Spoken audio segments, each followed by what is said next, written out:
Halo guys, Assalamualaikum warahmatullahi wabarakatuh. Perkenalkan, nama saya Safa Kamila Ramadhani AT dari kelas A dengan NIM 22040450131.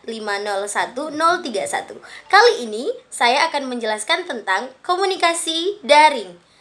Nah, apa sih daring itu? Daring itu merupakan segala sesuatu yang dilakukan secara online, teman-teman sekalian. Nah, pengertian komunikasi daring.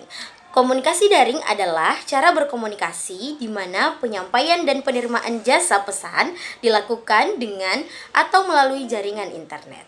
Kemudian komunikasi yang terjadi di dunia semu tersebut biasanya disebut komunikasi di dunia maya atau cyberspace. Baik teman-teman sekalian, selanjutnya kita membahas tentang tipe komunikasi daring. Nah, tipe komunikasi daring itu dibagi menjadi dua. Nah, ada tipe komunikasi sinkron dan ada tipe komunikasi asinkron. Nah, sinkron itu adalah tipe komunikasi yang serempak. Nah, serempak itu artinya komunikasi yang bisa dilakukan secara bersamaan atau real time. Nah, komunikasi tersebut menggunakan media berupa komputer, smartphone, dan sejenisnya. Kemudian yang kedua, ada komunikasi asinkron atau tidak serempak. Nah, komunikasi asinkron adalah jenis komunikasi yang dilakukan pada waktu yang berlainan. Nah, kemudian kita masuk ke jenis-jenis komunikasi daring. Nah, jenis-jenis komunikasi daring itu ada 10. Yang pertama yaitu komunikasi sinkron chat. Komunikasi sinkron chat itu yang paling gampang kita ketahui adalah SMS. Zaman dulu kala disebut dengan SMS. Kepanjangan dari SMS adalah Short Message Service.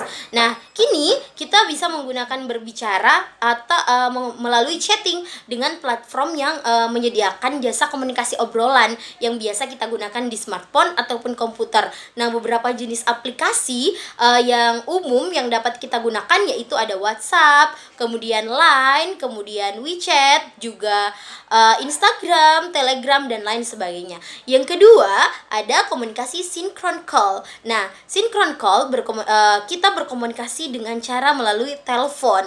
Nah, komunikasi ini kita tidak membutuhkan pulsa atau kita tidak perlu membayar tagihan telepon, teman-teman sekalian.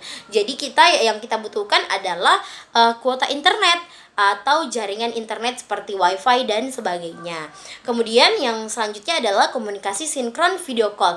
Nah, komunikasi jenis ini tidak jauh beda dengan komunikasi sinkron call.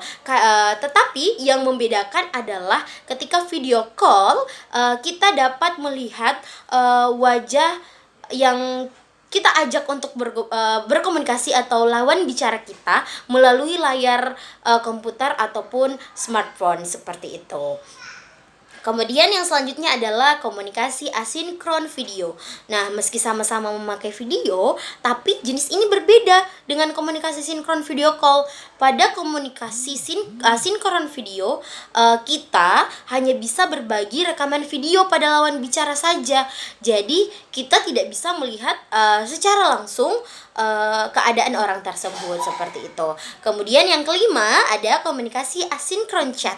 Nah, metode yang seperti ini sama dengan asinkron video. Jadi komunikasi asinkron chat memungkinkan penggunanya untuk berbagi pesan singkat memakai pilihan platform yang ada.